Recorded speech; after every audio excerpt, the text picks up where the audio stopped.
नमस्ते छात्रों। इस वीडियो में हम पढ़ने वाले हैं पंडित चंद्रधर शर्मा गुलेरी जी द्वारा लिखित सुमिरिनी के मन के। और इस पाठ के अंतर्गत 3 लघु निबंध दिए गए हैं।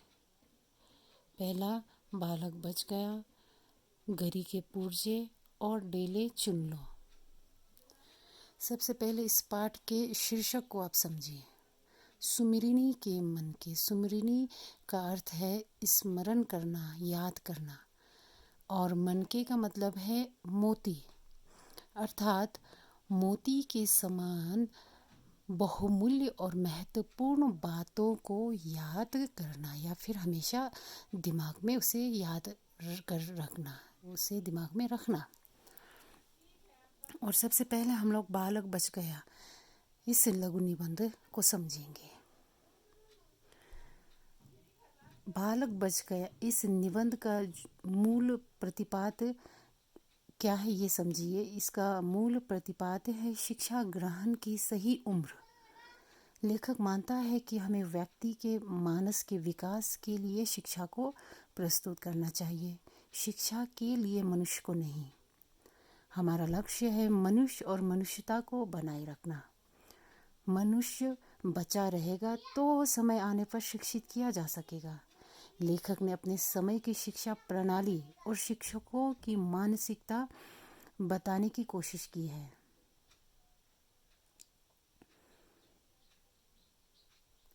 लेखक ने इस उदाहरण से यह बताने की कोशिश की है कि शिक्षा हमें बच्चे पर लादनी नहीं चाहिए, बल्कि उसके मानस में शिक्षा की रुचि पैदा करनी चाहिए।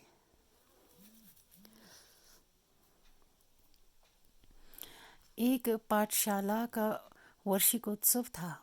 वार्षिकोत्सव का अर्थ है एनुअल फंक्शन, वर्ष में एक बार जिसको मनाया जाता है।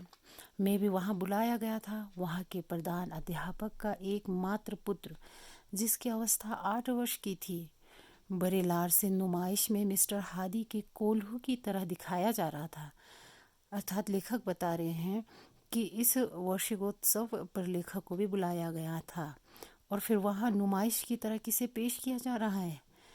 प्रधान अध्यापक के एकमात्र इकलौता जो पुत्र है, उसे वहाँ एक तरह से एक एग्जीबिशन की तरह उनके बेटे को पेश किया जा रहा था। और उसका मुंह पीला था, आंखें सफ़ेद थी, दृष्टि भूमि से उठती नहीं थी। प्रश्न पूछे जा रहे थे उस बच्चे से, यानी केवल 8 वर्ष की उस बच्चे से तरह तरह के प्रश्न पूछे जा रहे थे। और फिर उस लड़के का आंखें क्या था, वो तो सफ़ेद थी, मुंह भी पीला था, और उसकी दृष्टि यानी नज़रें क्या है वो भूमि पर थी। उनका वह उत्तर दे रहा था। तरह तरह के प्रश्न पूछे जा रहे थे और वो लगातार उनके उत्तर दे रहे थे। वो उत्तर किस तरह का था, वो उत्तर रटाया गया, यानी याद किया हुआ वो सारे उत्तर दे रहे थे। और उन प्रश्नों में जैसे धर्म के 10 लक्षण वो सुना गया, धर्म के बारे में पूछा गया, 9 रसों के उदाहरण दे गया है, पानी के 4 डिग्री के नीचे शीतता में फैल जाने के कारण, और उससे मछलियों की प्राण रक्षा को समझा गया। चंद्र ग्रहण का वैज्ञानिक समाधान दे गया। अभाव को पदार्थ मानने न मानने का शास्त्रक कह गया। और इंग्लैंड के राजा 8वें हेनरी की स्त्रियों के नाम और पेशवाओं का कुर्सीनामा सुना गया।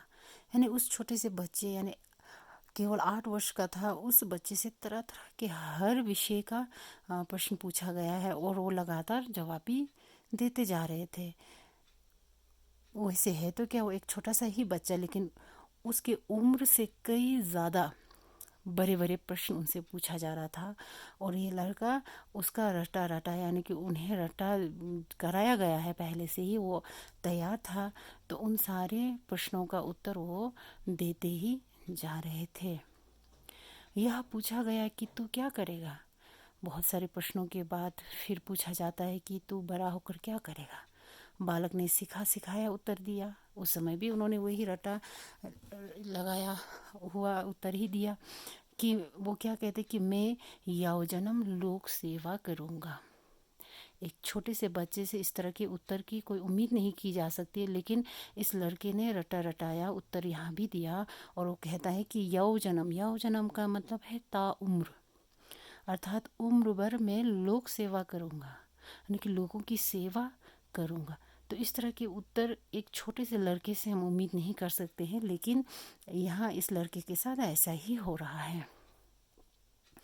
जैसे ही यह उत्तर मिला, सभा वाह वाह करती सुन रही थी और पिता का हृदय क्या है उल्लास से भर रहा था।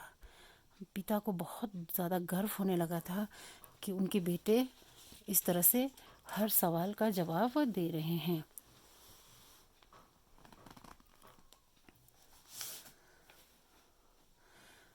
उसके बाद देखिए एक वृद्ध महाशय ने उनके सिर पर हाथ फेर कर आशीर्वाद दिया और कहा कि जो तू इनाम मांगे वही दे।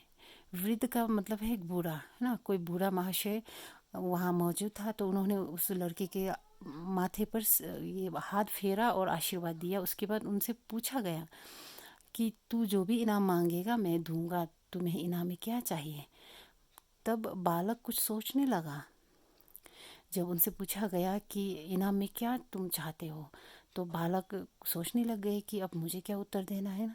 तो इसकी तो उन्हें रट्टी या फिर उनका इस सवाल के लिए तो वो तैयार नहीं था, है ना। तो उन्होंने ऐसा सवाल के लिए तो कुछ आंसर याद नहीं किया। पिता और अध्यापक इस चिंता में लगे कि देखिए यह पढ़ाई का पुतला कौन सी पुस्तक मांगता है। अब देखिए यहाँ भी उनके पिता और बाकी अध्यापक यह उम्मीद लगाए बैठे हैं कि यह लड़का अब कौन सी पुस्तक, है ना, क्योंकि एक तो पढ़ाकू है, पढ़ाई से संबंधित कुछ चीज़ ही मांगेंगे। उन्होंने ऐसा उम्मीद रखा कि कोई पुस्तक ही मांग लेगा। बालक के मुंह पर विलक्षण रंगों का परिवर्तन हो रहा था। विलक्षण यानी कि अलग अलग रंग उनके चेहरे पर आ रहे थे, जा रहे थे, क्योंकि अब ये बालक क्या सोच में पड़ गई कि मुझे क्या उत्तर देना चाहिए ना। कि हृदय में कृत्रिम और स्वाभाविक भावों की लड़ाई की झलक आंखों में दिख रही थी। हृदय में देखिए, कृत्रिम का मतलब है बनावटी, आर्टिफिशियल, और स्वाभाविक का मतलब है नेचुरल, जो स्वभाव से है कि एक बच्चे का एक नेचुरल स्वभाव रहता है। तो यहाँ एक तरह से उस बालक के मन में एक जंग सा छिड़ गया है कि वो अब क्या करे कि नहीं। उस बनावटी और स्वाभाविक भावों की एक लड़ाई उनके आंखों में दिख रहा था, है ना। देखने वाले को समझ आ रहा था कि लड़के क्या सोच रहे हैं। उसके बाद वो क्या करते, कुछ खांस कर गला साफ कर नकली पर्दे के हट जाने पर स्वयं विस्मित होकर बालक ने धीरे से कहा, लड्डू। फिर देखिए अपने आप को ठीक किया, खांस कर थोड़ा गला साफ किया और नकली पर्दे के हट जाने यानी कि वो बनावटी वाली जो उनके भाव चेहरे पे आ रहे थे उसके हट जाते ही उन्होंने एक विस्मित सी होकर, विस्मित यानी कि हैरान से होकर उन्होंने धीरे से उत्तर दिया। और उत्तर क्या दिया है, उसने क्या मांगा, लड्डू। पिता और अध्यापक निराश हो गए।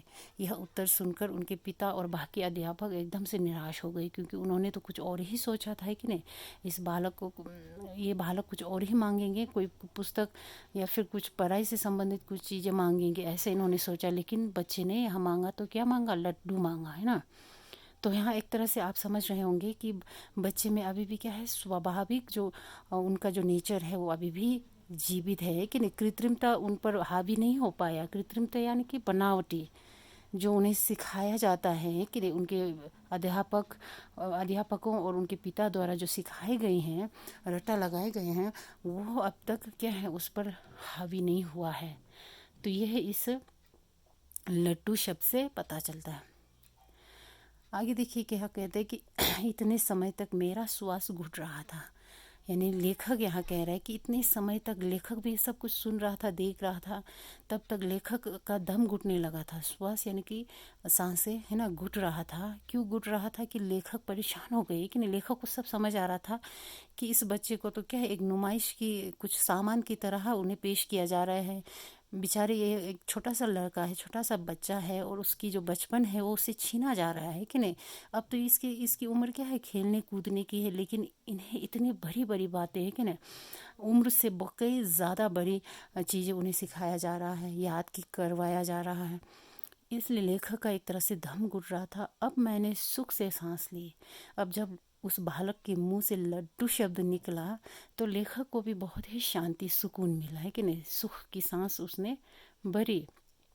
उन सब ने बालक की प्रवृत्तियों का गला घोटने में कुछ उठा नहीं रखा था। प्रवृत्ति का मतलब है उनका नेचर, है ना, जो स्वाभाविक है, नेचुरल, जो उसकी जो बिहेवियर है उसे क्या मार डालने में इन लोगों ने कोई कसर नहीं छोड़ा। किन लोगों ने? अध्यापकों ने और उनके पेरेंट्स ने। लेकिन क्या हुआ अंत में? पर बालक बच गया। लेखक को अब यह महसूस हुआ कि बालक तो बच गया है कि नहीं, अब अभी भी उनके मासूमियत अभी भी जीवित है कि नहीं, उनके अंदर अभी भी बचपन है, अभी भी वो संभल सकता है। अगर उन्हें सही दिशा अभी भी मिलता है तो यह क्या है, ज़रूर बच जाएगा, क्योंकि अभी भी इसमें वो बचपना, वो मासूमियत है, वो भोलापन अभी भी बचा है। उसके बचने की आशा है ना। लेखक को लगता है कि लड़का बच जाएगा, क्योंकि वह लड्डू की पुकार क्या है, जीवित वृक्ष के हरे पत्तों का मधुर मरमर है। जिस प्रकार जीवित वृक्ष, वृक्ष का मतलब है पेड़, जीवित जो जिंदा है, जो जिंदा पेड़ है, उस पर जब हवाएं चलती है तो उनके हरे हरे पत्ते क्या है, हिल के एक मधुर, वहाँ से एक मधुर स्वर निकलता है कि नहीं। तो ये एक तरह से क्या, लड्डू कहना ही क्या, जीवित वृक्षों से जो आवाज़ है वो निकलना बराबर है। और क्या है, मरे काठ की अलमारी की सिर दुखाने वाली खरखराहट नहीं। क्योंकि पेड़ जब कट जाती है और उनका अलमारी, कुर्सी, टेबल जो भी बनता है, जब उस पर आप मारोगे, उसे हिलाओगे, तो केवल वहाँ से कैसी आवाज़ आएगी? खरखराहट, जो कि क्या है, सिर दुखाने वाली है, जो कि हमें तकलीफ़ देता है, ऐसे खरखराहट आवाज़। लेकिन इस बच्चे में अभी भी क्या है, लड्डू की पुकार है। लड्डू उन्होंने कहा, इसका अर्थ, इसका मतलब क्या है कि उनमें अभी भी बचपन बचा है। वो एक तरह से क्या है, जीवित है। उसका बालपन यानी बचपन अभी भी मरा नहीं है। जीवित पुकार की एक तरह से निशानी है वो बालक। कि हम बालक पर कृत्रिमता को देर तक लाद नहीं सकते। कृत्रिमता यानी कि बनावटी, है ना। बच्चे को हमेशा क्या है, बच्चा ही बना रहने देना हमें चाहिए। धन्यवाद।